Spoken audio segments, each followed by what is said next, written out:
আসসালামু আলাইকুম, সবাইকে শুভেচ্ছা জানাচ্ছি। মাসুম মাহবুব। আপনারা দেখতে পাচ্ছেন আমি আমার নির্ধারিত স্টুডিওর বাইরে আছি, মানে সফরের মধ্যে আছি। এখন এক এক দিন এক এক রকম স্টুডিওতে আমাকে দেখবেন। স্টুডিও মানে কি দৃশ্যায়নে দেখবেন।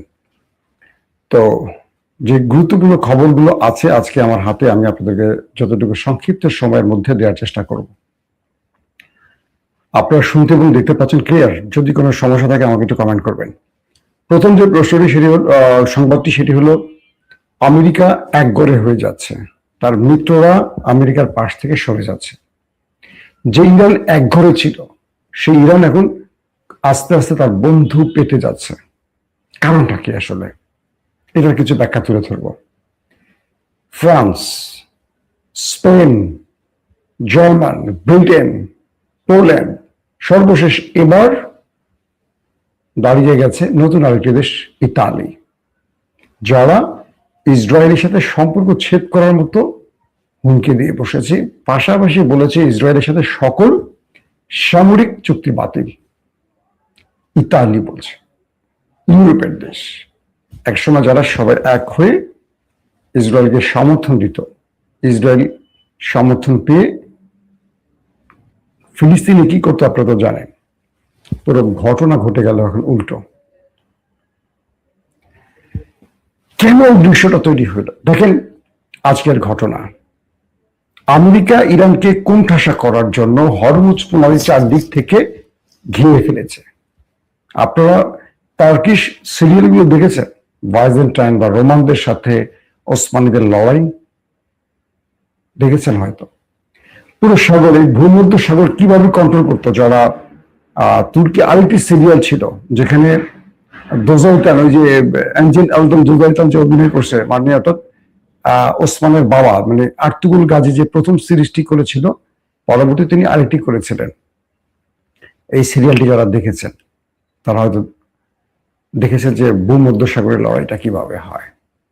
তো ইরানের এই হরমুজ প্রণালীর একটি পাশ হলো ইরানের অংশ, একটি পাশ হলো ওমানের অংশ, মাঝখানে 21 কিলোমিটার দূরত্ব সরু একটি জায়গা ধরেন। আমেরিকা চিন্তা করে এসছিল যে তারা ইরানকে কিভাবে কোণঠাসা করবে। এই অঞ্চলে তারা ইরানকে কোনোভাবে, মানে ইরানের স্বার্থ সংশ্লিষ্ট যে জাহাজগুলো, তাদেরকে ঢুকতে দেবে না, বের হতে দেবে না। পুরো কন্ট্রোল আমেরিকা তাদের নিয়ন্ত্রণে নেবে। এভাবে ইসরায়েল আমেরিকা পরিকল্পনা করে ইরানকে সাইজ করতে এসেছিল। যুদ্ধবিরতি ভেস্তে গেল, আমেরিকা মূলত এই প্ল্যানটা নিয়ে আসলো। প্রথম যুদ্ধ তারা হেরে গেল, দ্বিতীয় যুদ্ধবিরতি সেখানে তারা কোনো সঠিক সিদ্ধান্তে পৌঁছতে পারলো না, তৃতীয় হরমুজ প্রণালীতে তারা এসে ঘিরে ফেলল। দেখেন কি করলো চীন, তারা হরমুজ প্রণালী দিয়ে তাদের ট্যাঙ্কার নিয়ে মুভ করা শুরু করলো। আমেরিকা হুমকি দিল, যে জাহাজই হরমুজ প্রণালী পার হতে যাবে তাদের উপর আক্রমণ করা হবে, জ্বালিয়ে শেষ করে দেওয়া হবে। কে বলছে? American warship. মানে আমেরিকার প্রেসিডেন্ট বলছে আমেরিকার ওয়ারশিপ সেই জাহাজকে টার্গেট করবে। কোন ইন্টারেস্টিং বিষয়। পৃথিবীর সব দেশ থর থর থর থর থর থর করে কাঁপছে। ডোনাল্ড ট্রাম্প বলেছে, তেমনি বড় দেশ হিট করবে। চীনের ডিফেন্স মিনিস্টার ওপেনে আসলেন, বললেন চীন ইরানের সাথে চুক্তিবদ্ধ, তাহলে তাদের জাহাজ এখান থেকে নিয়ে যাবে। যদি আমেরিকা কোনো বাধা সৃষ্টি করে তাহলে চীন উপযুক্ত জবাব দেবে। আমেরিকা কি করবে তার উপর ডিপেন্ড করে চীন পাল্টা প্রতিঘাত করবে। তাহলে সাহস থাকলে এটা করো। চীন যুদ্ধ ছড়াতে চায় না, তারা যুদ্ধের বাইরে বাণিজ্যের খেলাটা ভালো খেলে, বাণিজ্যের যুদ্ধটা করে। এটা কিন্তু এক প্রকার বাণিজ্যের যুদ্ধ। এখন চীনের ট্যাঙ্কার মার্কিন যুদ্ধ জাহাজের সামনে দিয়ে, ওয়ারশিপের সামনে দিয়ে সংশোধন করে চলে গেল। আমেরিকা গালে হাত দিল, চেয়ে চেয়ে দেখলো। একটা গান আছে না, চেয়ে চেয়ে দেখলাম তুমি চলে গেলে। ঠিক এই দৃশ্যটা হলো। কি করলো? আমেরিকার জাহাজ চট্টগ্রাম দিয়ে, মাঝদি দিয়ে চলে গেল, নাকি মাঝপাড়া দিয়ে চলে গেল, নাকি হালি শহর দিয়ে চলে গেল, নাকি বাঁশখালী দিয়ে চলে গেল? বলেন। দুর্দান্ত ভাবে হরমুজ প্রণালী দিয়ে চলে গেল। কিচ্ছু করলো না আমেরিকা, কিছু করতে পারলো না, সাহস পেল না। ওরা ভেবেছিল যে আমরা ভয় দেখি ওদেরকে আটকে ফেলবো। চীন সেটা করলো। রাশিয়ান জাহাজ হরমুজ প্রণালী পার হয়ে চলে গেল। গল্প এখানে শেষ, চলেন বাসা যায় না। কিছুক্ষণ আগে সবচেয়ে বড় খবরটি কি জানেন? কিছুক্ষণ আগের সবচেয়ে বড় খবরটি হলো ইরানের 4টি জাহাজ হরমুজ প্রণালী দিয়ে তার পোর্ট থেকে ছেড়ে চলে গেল, হরমুজ প্রণালীর উপর দিয়ে। আমেরিকা সেই জাহাজ দেখলো, আমেরিকার কন্ট্রোল রুম বললো ইরানের জাহাজ আসছে, ইরানের জাহাজ আসছে। কন্ট্রোল রুম, ওয়ারশিপ 00... ইরানের জাহাজ আসছে, অডিও রেকর্ডে। আমেরিকার সেনারা আতঙ্কে পড়ে গেল, আরে আল্লাহ রে আল্লাহ, ইরানের জাহাজ কি আমাদের মারতে আসতেছে না অন্য কোনো কাহিনী করতে আসছে? ইন্টারেস্টিং ব্যাপার, মার্কিন যুদ্ধ জাহাজ বসে বসে দেখলো ইরানের জাহাজ 4টি জাহাজ সেখান থেকে চলে গেল। তার পোর্ট থেকে ছেড়ে এসে ইরানের জাহাজ হরমুজ প্রণালী অতিক্রম করলো। আমেরিকা কিচ্ছু করতে পারবে না। খেলা বুঝে গেছেন আপনারা কোথায় গিয়ে খেলাটা ঠেকে গেছে এখন? যে ইরানকে আটকে রাখার জন্য আমেরিকা এসেছিল, সেই আমেরিকার নাকের ডগা দিয়ে ইরানের জাহাজ পোর্ট থেকে হরমুজ প্রণালী পার হয়ে চলে গেল। কিচ্ছু করতে পারলো না আমেরিকা। তার মানে কি, আমেরিকাকে বৃদ্ধাঙ্গুলি দেখিয়ে চলে গেল সবাই। আমেরিকা যে হুমকি দিল কাগজে বাঘ, আমেরিকা এখন সবার কাছে একটা হাস্যরসে পরিণত হয়েছে। ইতালির প্রধানমন্ত্রী নারী, প্রধানমন্ত্রী মেলানিয়া কি বলেছে জানেন?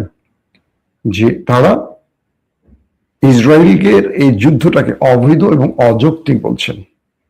তারা বলছেন লিবাননের উপর যা হচ্ছে এটা অযৌক্তিক, অন্যায়, ইরানের সাথে যেটা হচ্ছে একই। এবং তিনি বলছেন ইসরায়েলের সাথে তাদের সামরিক চুক্তি আর রিনিউ করা হবে না। 2003 থেকে যে চুক্তিটি শুরু হয়েছে এটি স্টপ। তারা ইসরায়েলের সাথে তাদের সকল সামরিক চুক্তি স্থগিত করে দিয়েছে। ফ্রান্স, জার্মান সহ কয়েকটি দেশ, ইউরোপের মোড়লরা এই কাজটি করেছে। এবার ইতালি যুক্ত হয়েছে। তার মানে কি, ট্রাম্প যে বলেছিলেন নতুন করে যুদ্ধবিরতির পর যে তার সাথে ন্যাটোর কথা হয়েছে, ইউরোপের রাষ্ট্রগুলো তার পাশে দাঁড়াবে এমন কথা বলেছে, শেষ পর্যন্ত আমরা কি দেখলাম? ইউরোপের রাষ্ট্রগুলো আস্তে আস্তে ইরানের দিকে আসছে আর আমেরিকা এক ঘরে হয়ে যাচ্ছে। এমন একটা পরিস্থিতি তৈরি হয়েছে যে বিশ্বের মানে ওয়ার্ল্ড অর্ডার যেটাকে আমরা বলি পুরোটাই পরিবর্তন করে ফেলছে ইরানের যুদ্ধে। দুটো ব্যাখ্যা আসছে। এক, আপনি যখন ভয় পাবেন তখন যে কেউ আপনার সাথে মোড়লগিরি করবে। ধরেন ছাত্রদল বা যুব দলের, আগে তো ছিল ছাত্রলীগ আর ছাত্র কি বলে লীগ আর যুবলীগ, এখন ছাত্র দল আর ছাত্র দল আর ছাত্রলীগ, নাকি ছাত্র দল আর যুব দল। কোনো একটি দোকানে গিয়ে ব্যবসা প্রতিষ্ঠানে যাবে 4-5 জন নিয়ে, এই কালকে থেকে তুই আমাদের চাঁদা দিবি। আপনি বলবেন জি ভাই দিয়ে দিব। দেখবেন আরেকজন যাবে, আরেকদিন যাবে, আপনি চাঁদা দিবেন আর তারা আসবে। আপনি 5 জনকে নিয়ে বলেন তোদের চাঁদা দিব, কে, কেন, তুই কে তোর চাঁদা দিব, হ্যাঁ তোরা দিবি, কিন্তু জাস্ট ক্যাশ থেকে 2টা রডের পাইপ বের করবেন, দৌড়ে দিবেন, দেখবেন উঠে পড়ে দৌড়। ওই যে দেখেন গণমাধ্যমে হঠাৎ করে দেখলাম আমাদের মানবিক ডাক্তারের সেখানে চাঁদাবাজি করতে গিয়ে যুবদল নেতা এখন কয় সে আমাদের দলের কেউ না। যখন আপনি ধোলাইটা দিতে পারবেন তখন দলই বলবো আমাদের দলের কেউ না। বুঝছেন বিষয়টা? পরাজিত ব্যক্তিদের সাথে কেউ থাকে না। আপনারা যখন ভয় পান তখন সবাই হিরো হয়ে যায়। ধরেন আমাদের সালাউদ্দিন রে, বিএনপির এখন প্রধানমন্ত্রী, আচ্ছা বিএনপির প্রধানমন্ত্রী কে এখন? সরি নামটা মনে পড়ছে না। বিএনপির প্রধানমন্ত্রী কে এই মুহূর্তে? দর্শক একটু কমেন্ট করেন তো। সালাউদ্দিন, ও তারেক রহমানের এখন পর্যন্ত কোনো বক্তব্য আমি শুনিনি।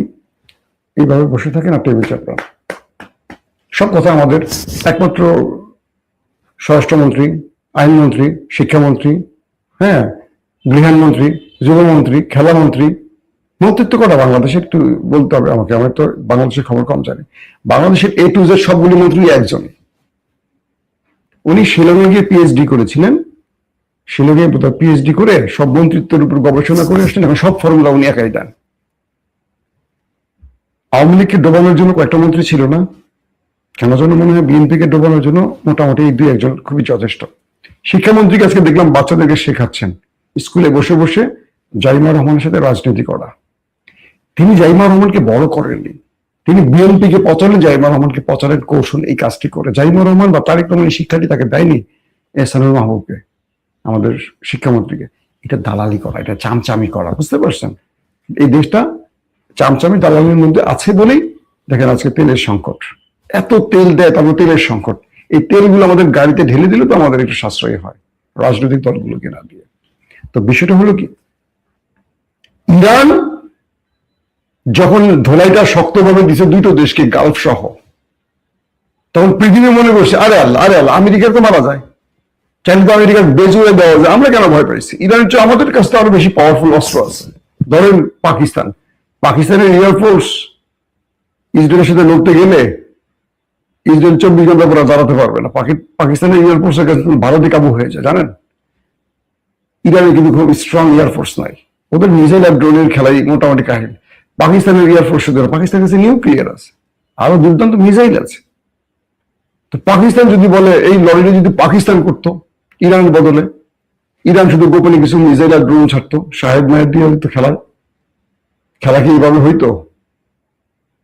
ইরান এতক্ষণ, পাকিস্তান এতক্ষণ এয়ারফোর্স F-16 মেশিন নিয়ে ঢুকে যদি তেল আবিব তারপর হাইফার মধ্যে ঢুকে আসদোদ মাসদে ঢুকে খেলাতে চলে আসতে পারতো।